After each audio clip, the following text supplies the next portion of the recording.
Hi guys ఈరోజు మన review వచ్చేసి మారుతినగర్ సుబ్రహ్మణ్యం. కొన్ని మూవీస్ చూస్తుంటే ఇంకోసారి చూడాలి అనిపిస్తుంది, కానీ కొన్ని మూవీస్ చూస్తుంటే ఎందుకు చూడాలనిపిస్తుంది. అందులో ఈ మూవీ ఒకటి. మూవీ ఎలా ఉందో చెప్పడానికి ముందు మన ఛానల్ని కొత్తగా చూస్తున్నట్లయితే లైక్, షేర్, సబ్స్క్రైబ్ చేసుకోండి మామ. నాకైతే చెప్పాలంటే ఈ మూవీ నచ్చలేదు గైస్. మూవీ మీద చాలా ఎక్స్పెక్టేషన్స్ ఉండే, నాకైతే చాలా డిసప్పాయింట్ చేసిందనే చెప్పాలి. మూవీ స్టోరీ విషయానికి వస్తే, ఒక మనిషి గవర్నమెంట్ జాబ్ కోసం ట్రై చేస్తూ ఉంటాడు. సడన్గా తన అకౌంట్లోకి 10 లక్షలు పడతాయి. ఆ మనీ ఎవరిది, ఎక్కడి నుంచి వస్తాయని చెప్పి స్టోరీ.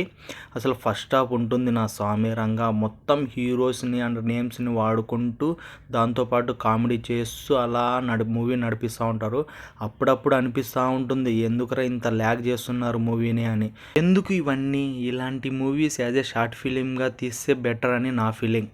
ఇంకా పర్ఫార్మెన్స్ విషయానికి వస్తే, అంకిత్ పర్ఫార్మెన్స్ అయితే ఓకేగా ఉంది. అంటే ఆ మూవీ లాస్ట్ వీకే చూసాం కదా, మళ్ళీ ఈ మూవీలో కూడా ఎక్స్పెక్టేషన్స్ ఉంటుంది. సో దాన్ని మ్యాచ్ చేస్తాడు అనుకున్నా, బట్ ఇక్కడైతే సెట్ అవ్వలేదనే చెప్పాలా. ఒక లవ్ స్టోరీ కూడా ఉంటుంది, చాలా ఫన్నీగా ఉంది లవ్ స్టోరీ అయితే.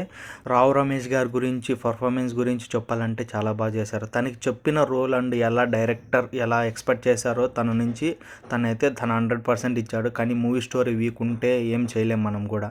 మిగతా వాళ్ళు ఎవరు పర్ఫార్మెన్స్ ఎక్కువ అనిపించలేదు భయ్య నాకైతే. ఎందుకంటే ఫాదర్ అండ్ సన్ డ్రామానే ఉంటుంది.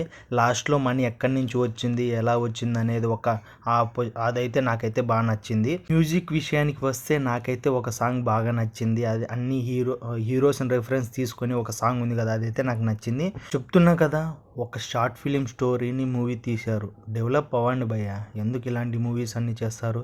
So that's it guys. మీకు ఈ రివ్యూ నచ్చినట్లయితే లైక్, షేర్, సబ్స్క్రైబ్ చేసుకోండి మామ.